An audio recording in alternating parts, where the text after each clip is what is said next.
Flight attendant accused Meg of blocking the aisle with costly Mulberry bag and making him trip over. In March 2020, Meghan and Harry carried out their final royal engagement, standing shoulder to shoulder with the rest of the firm at the Commonwealth Day service at Westminster Abbey. Meghan said the head of the crew of her flight to Canada spoke to her after she settled into her seat, and they headed back to Canada.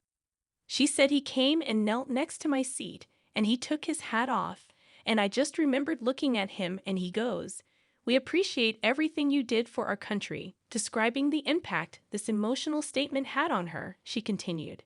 "And it was the first time I felt like someone saw the sacrifice, not for my own country, but for this country that's not mine.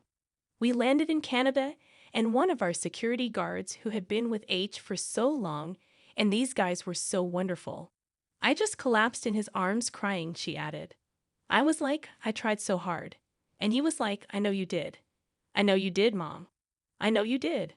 However, after the information has been verified, it's clear that there's no airline with a route to Canada that has a uniform with a hat. As described by Meghan, dozens of analyst articles have been posted on aviation industry forums. And of course, there's no single unit that can verify Meghan's words. On the contrary, there was one comment that received thousands of likes about an experience with Meghan. The account named James, the cabin wrote, "The Duchess usually brings very expensive bags onto the plane, and she wears glasses no matter if it's rain or shine. She always seemed quite cold and apathetic. Unlike the grinning pictures of her, I had seen her stories like this is a really cheesy soap opera. Once Meghan had put a Mulberry bag in the aisle, and I tripped over it. While without seeing her move it, I said, 'Can I keep your stuff out of the aisle?'"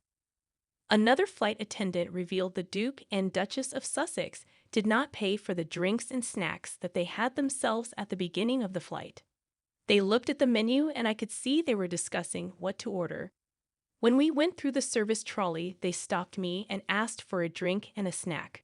But at the time to take the payment, I didn't know what to do as they didn't ask for the bill, and it seemed like they assumed that it was free. I was too embarrassed to ask, so I just left." The third person even confirmed the story. She served the Scow Duchess after she got off the plane. The anonymous staffer is quoted as saying, "Every 10 minutes I had to go outside as Meghan screamed at their aides through the phone. It was, 'I can't believe you've done this. You've let me down. What were you thinking?' It went on for a couple of hours. There were a lot of broken people." Meghan has previously denied allegations of bullying.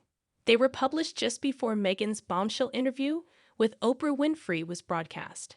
Let's just call this what it is, a calculated smear campaign based on misleading and harmful information, Meghan's lawyer, Jenny Afia, previously told the documentary.